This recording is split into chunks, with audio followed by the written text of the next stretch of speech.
मैं प्रमोद आपका स्वागत करता हूं। आज हम भारतीय संविधान का इम्पोर्टेंट टॉपिक, महत्वपूर्ण विषय के बारे में बात कर रहे हैं।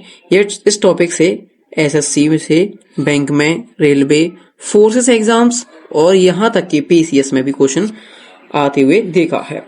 आज हम देखेंगे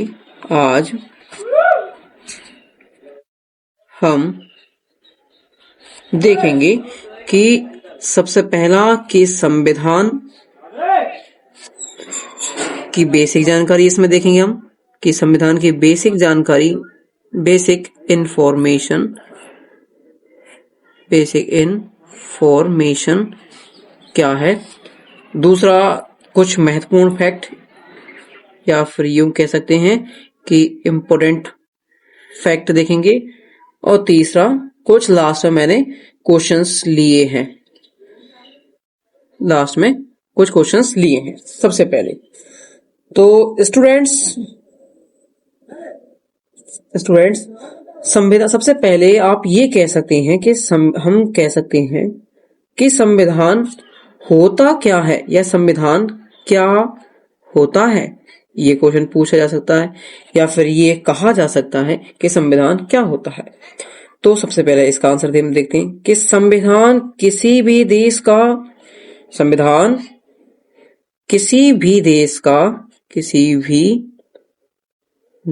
का सर्वप्रमुख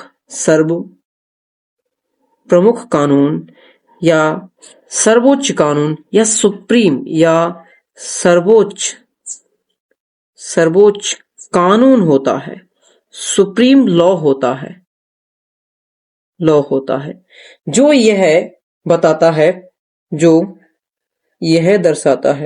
यह दर्शाता या बताता है कि देश का शासन कैसे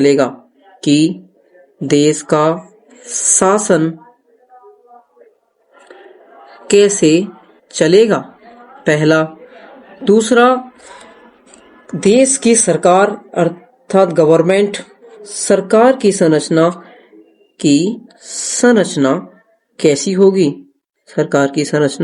कैसी होगी, अर्थात गवर्नमेंट का स्ट्रक्चर क्या होगा। तीसरा, भारतीय नागरिकों को क्या अधिकार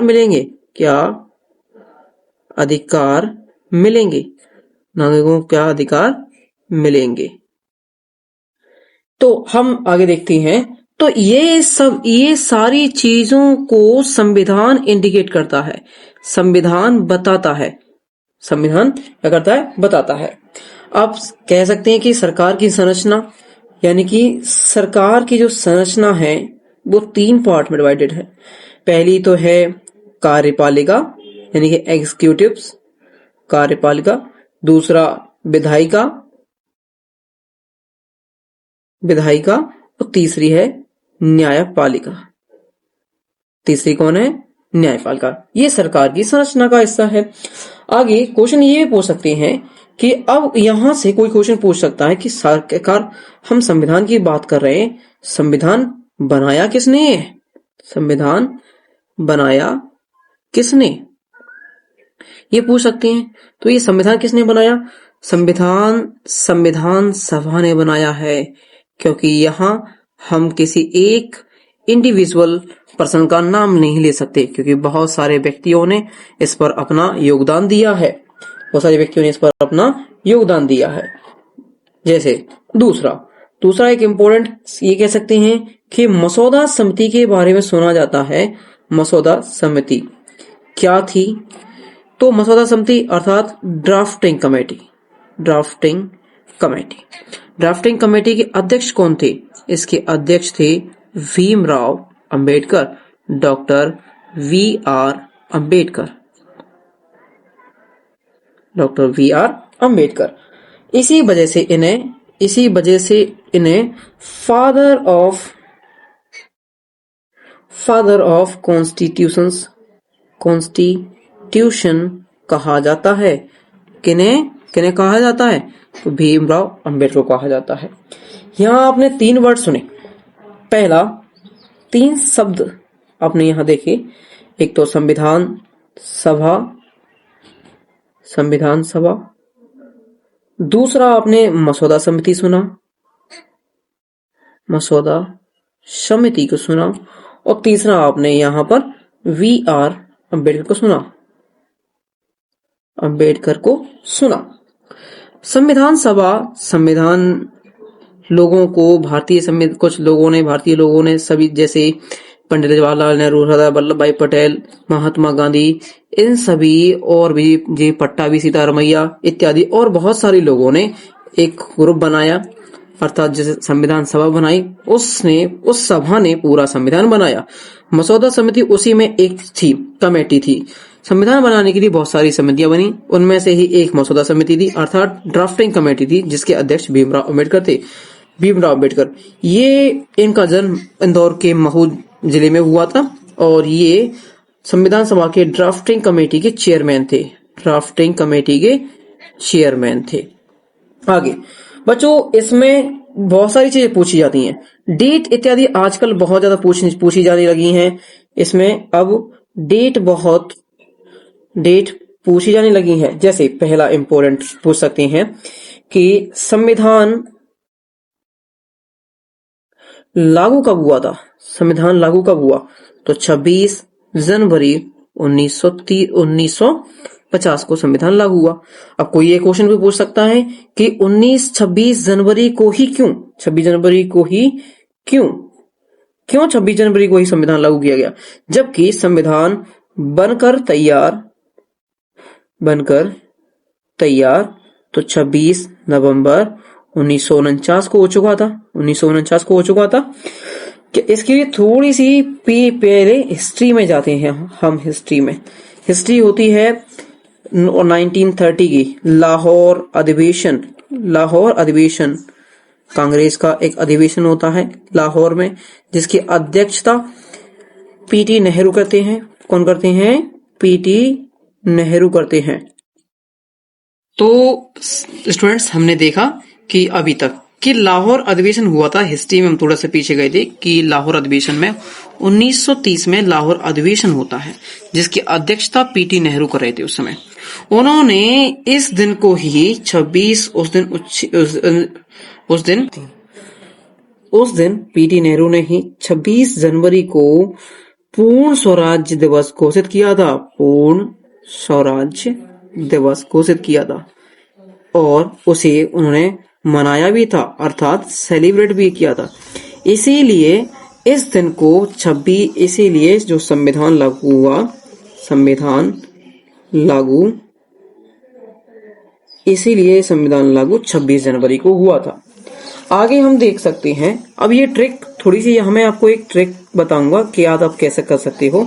देखो, हमें पता है कि 26 जनवरी सबसे ज्यादा फेमस है, सब लोग याद रखते हैं। 26 जनवरी मतलब रिपब्लिक डे। हाँ, तो हमने ट्रिक क्या बनाई कि 26 जनवरी सबसे प्रसिद्ध है, सब लोग जानते हैं। 26 जनवरी मतलब गणतंत्र दिवस यानी कि रिपब्लिक डे, यानी कि 26 जनवरी यानी मतलब संविधान लागू। आप ये नहीं देखिए गणतंत्र दिवस को मत लिखिए, आप तो ये देखिए 26 जनवरी मतलब संविधान लागू। ये हमारी ट्रिक बन सकती है। इसके बाद अब कुछ फैक्ट के बारे में बात करते हैं।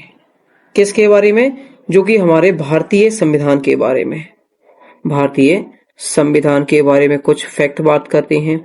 जैसे फैक्ट में, हमारा जो संविधान है, भारत का जो संविधान है, वो दुनिया का सबसे बड़ा संविधान है। दुनिया का सबसे बड़ा संविधान है, सबसे बड़ा और लिखित संविधान है। दुनिया का सबसे बड़ा और लिखित संविधान है। अब यहां पर दो चीजों के आधार पर हम इसे कंपैरिजन कर रहे हैं। पहला, शब्दों के आधार पर सबसे छोटा संविधान मोनाको देश का है। एक देश है मोनाको, उस देश का है शब्दों के आधार पर, क्योंकि इसमें 3814 वर्ड्स हैं। इसमें कितने हैं? इतने वर्ड्स हैं इसमें। जबकि सबसे बड़ा की बात करें तो हमारे देश का है, भारत का है। इसमें शब्द कितने हैं? 1,17,369, 1,17,369 इसमें क्या है? वर्ड्स, एक तो शब्दों के आधार पर हो गया, दूसरा आर्टिकल्स यानी कि अनुच्छेदों के आधार पर सबसे छोटा है फिर यूएसए का है जिसमें सिर्फ 7 आर्टिकल है। ओनली कितने आर्टिकल है? 7 आर्टिकल। और सबसे बड़ा किसका है? तो भारत का है। पहले भारत में यहां 2 चीज है। भारत में पहले भारत में 395 आर्टिकल थे, 395 आर्टिकल थे और 8 अनुसूचियां थी, 8 अनुसूची थी। जबकि लेकिन वर्तमान में इसके 450 प्लस आर्टिकल्स हैं, 450 प्लस आर्टिकल्स हैं और 12 अनुसूचियां हैं। कुछ तीसरा हम यहाँ पर और एक फैक्ट तो ये हो गया। दूसरा फैक्ट हम ये कह सकते हैं कि इसे लिखा सबसे पहले इसे मूल प्रति इसकी किसमें लिखी? मूल प्रति लिखी गई थी, इसकी मूल प्रति लिखी गई थी इंग्लिश में। मूल प्रति किसमें लिखी गई थी? इंग्लिश में। जैसे किसने लिखा था?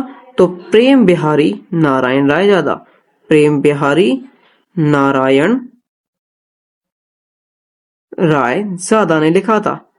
अब ये पूछ सकता है, फिर हम ये भी तो कह सकते हैं कि इंग्लिश में लिखा, तो फिर हिंदी में किसने लिखा इसे? तो हिंदी में लिखा इसे वसंत कुमार वैद्य ने इसे हिंदी में लिखा। अब यहाँ हम इसके प्रति पर अलंकरण देखते हैं, यानी सजावट देखते हैं। सजावट किसने की इस पर? तो सजावट इस पे नंदलाल बोस ने की थी।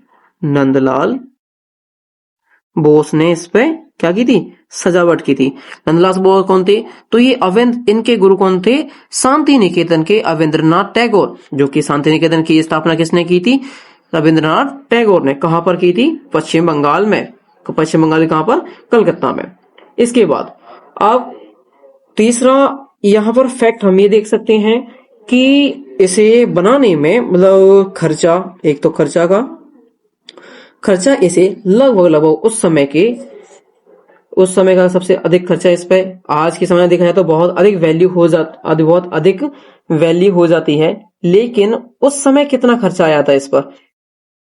अब हम देख रहे थे खर्चा के बारे में, तो इसका उस समय का खर्चा 63,96,729 रुपए था। 729 रुपए था, जो लगभग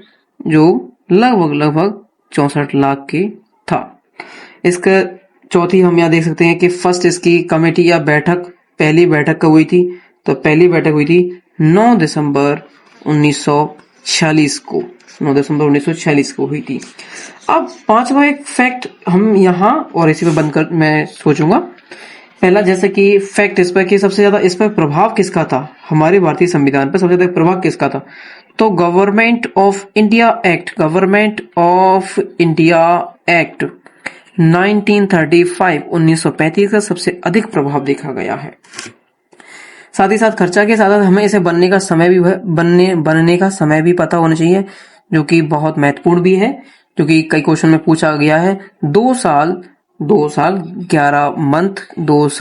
11 मंथ और 18 दिन का समय लगा था इसे बनने में। अब इसके बाद मैंने कहा था कि लास्ट में क्वेश्चन ऐड कर दिए हैं। पहला क्वेश्चन जैसे पूछ सकता है कि संविधान लागू कब हुआ था? फर्स्ट क्वेश्चन लागू कब हुआ था? पहला क्वेश्चन। तो आंसर क्या हुआ? 26 जनवरी 1950 को ये लागू हुआ। दूसरा, मसौदा समिति के अध्यक्ष कौन थे? ये क्वेश्चन पूछा जा सकता है, पूछा गया भी है। मसौदा समिति के अध्यक्ष अगला क्वेश्चन आपका है, मसौदा समिति के अध्यक्ष या ड्राफ्टिंग कमेटी के चेयरमैन कौन थे? तो डॉक्टर V.R.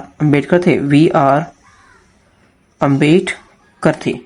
तीसरा क्वेश्चन यहाँ ये भी पूछ सकते हैं कि संविधान का प्रतीक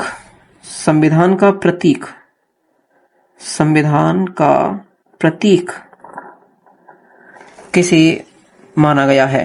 तो संविधान का प्रतीक हाथी को माना गया है। Thank you.